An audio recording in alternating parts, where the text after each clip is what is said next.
আসসালামু আলাইকুম সবাইকে, কেমন আছেন সবাই? আশা করি তো ভালো আছেন। আজকে মজার একটা কাটলেট বানাবো। এটা হচ্ছে চিড়া এবং বিভিন্ন সবজি দিয়ে। তার মধ্যে এখানে পুঁইশাক নিয়েছি, লাল শাক, তারপর গাজর কুচি, পেঁয়াজ কুচি, কাঁচামরিচ কুচি আর এই যে চিড়া ধুয়ে রেখেছিলাম সেগুলো দিয়ে দিব।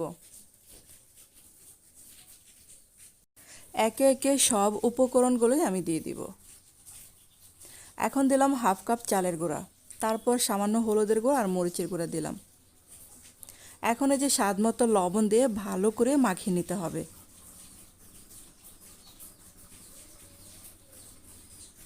তো এখন এই যে তেলটা গরম হতে দিলাম আগে থেকে, তো এখন এই যে এরকম করে আমি কাটলেট শেপে দিয়ে দিলাম।